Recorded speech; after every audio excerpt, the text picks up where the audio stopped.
Bonjour à nouveau, chers amis internautes. Le quotidien béninois d'information générale et d'analyse, l'informateur propose en manchette ce matin à ses lecteurs nouvelle phase d'enrôlement pour le recensement administratif à vocation d'identification de la population RAVIP. Des difficultés sur le terrain, s'exclame le confrère. Nécessité de renforcer la communication, de mieux former les agents et de multiplier les centres de collecte. L'article du confrère est proposé à la page 3 de sa livraison de ce matin. Toujours à la une du quotidien, l'informateur de ce mardi matin, commune de Bopa, le rapport d'activité du maire rejeté, les raisons où sont présentées et évoquées à la page 4. Toujours à la une du quotidien, l'informateur de ce matin, après 2 ans de fermeture, le Ghana ouvre ses frontières. Association nationale des communes du Bénin, le consul Giuseppe Gambedela, reçu par le maire de la ville de Cotonou, Luc Setonji Atropo. Nous passons à présent au quotidien de service public ce matin.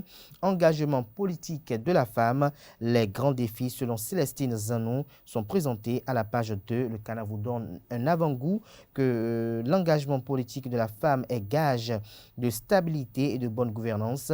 Pour Célestine Zanou, le 8 mars doit être réellement un jour de réflexion approfondie sur le rôle de la gente féminine dans la marche de l'humanité afin de trouver les voies et moyens pour prendre sa place dans le processus de développement. Retrouvez l'article qui vous édifie sur la position de Célestine Zanou sur l'engagement politique de la femme à la page 2 de la livraison de ce matin du quotidien national d'information. Toujours à la une du quotidien de service public ce matin, situation au Mali, en Guinée et au Burkina Faso, les recommandations de la communauté économique des États de l'Afrique de l'Ouest CEDEAO vous sont présentées à la page 3.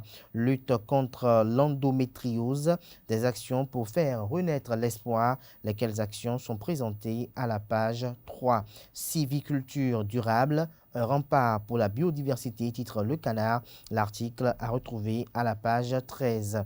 Le quotidien Fraternité titre ce matin en manchette, une semaine après la régulation des prix des produits de grande consommation, la vérité du terrain, dichotomie entre les prix fixés et ceux pratiqués par endroit. Les suggestions de Ernest Gbagidi et de Noël Chadaré vous sont relayées aux pages 2 et 3. Toujours à la une du quotidien Fraternité de ce matin, barrage Coupe du Monde 2022 zone Afrique, chaude empoignade ce jour pour les 5 tickets du continent. L'article est à retrouver à la page 11. Nous passons à présent au quotidien Le Matinal. Pénurie de produits pétroliers au Bénin, la faiblesse des stations-service au grand jour. Le gouvernement débloque 30 milliards de francs CFA. Le gasoil revient à la pompe dès ce jour, nous informe le Canard. Des précisions aux pages 2 et 3. Toujours à la une du journal Le Matinal ce mardi matin. Contrôle des prix avant les mesures gouvernementales de soutien aux populations. Les magasins fermés autorisés à rouvrir. À l'oreille droite de la une de ce matin de Le Matinal, célébration tous azimuts de la Journée internationale de la femme, édition de l'année 2022, une pré-campagne déguisée pour les législatives fait observer Le Matinal. Matin Libre présente ce matin à la une les anciens candidats à la présidentielle qui visiblement loin de la politique. Désormais, vous avez en ligne de mire l'Amazone des temps modernes à la personne de Marie-Élise Gbedo. Vous avez le général Amoussou. Vous avez également à la une de ce canard ce médecin réputé Kessile Sala, qui était également candidat à la présidentielle. Des précisions sur ces autres figures à la page 2 de la page ce matin du journal, qui nous propose également comme titre à la une ce matin: visite des trésors royaux au palais de la République. Da Aligbonon des Ouidjo pense aux apprenants d'Abomey. Le Béninois libéré en manchette ce matin, lutte contre l'endométriose pour sauver la femme et le foyer. Vlavonou arme son AK-47. Il porte le noble combat de l'organisation non gouvernementale Endo Espoir de Innocentia à l'Adagbe. Toujours à la une du quotidien, le Béninois libéré de ce matin, Association nationale des communes du Bénin, Atropo reçoit le consul du Bénin à Naples. Le quotidien L'économiste titre ce matin en manchette: mise en œuvre du plan quinquennal Joliba, la Banque ouest-africaine de développement entend engager 5 milliards de dollars dans l'espace UEMOA. Nous passons à présent au journal Éducation, Dr Edmond Winton, à propos des infrastructures et mobilier scolaire dans l'Atlantique, des problèmes domaniaux hypothèquent la construction des infrastructures. Retrouvez le fruit des investigations menées par les confrères de cette rédaction spécialiste des questions éducatives aux pages 2 et 3 de leur parution de ce matin. Mise en place du métier de technicien de revêtement bâtiment, 6 documents curriculaires validés. Le quotidien Le Grand Regard porte un regard ce matin sur l'opinion de candidat Zanaï sur la désignation du président Patrice Talon à présider aux destinées de l'UEMOA. Tire à boulet rouge sur la rupture. Candidat Zanaï vire carrément de l'opposition, s'interroge le confrère.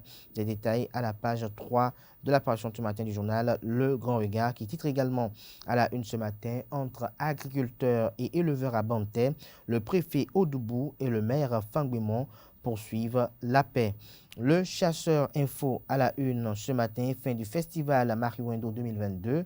Les cadres de Zayanado offrent la meilleure fête de l'histoire. Le Progrès en manchette: recrutement de 54 guides du tourisme, faire du Bénin la meilleure destination. Dabarou qui titre ce matin à la une: culture 4e édition du Festaco à Bembereke, la beauté du pain tissé révélée au monde. La primeur à présent: animation de la vie politique à Promisrité. Le CRJ-PRD mobilise les étudiants autour des idéaux du Parti du Renouveau démocratique PRD. Toujours à la une du quotidien La Primeur de ce matin: lutte contre l'endométriose au Bénin, l'ONG Ondo Espoir pour redonner espoir aux femmes. Le président de l'institution parlementaire, Louis Vlavonou, un parrain de taille, zoom sur les moments forts du lancement officiel. Nous passons à présent au quotidien Les Pharaons. PMAF, un important communiqué de la mairie de Cotonou à l'attention des populations. Toujours à la une du même canard ce matin: les partis politiques si loin des électeurs.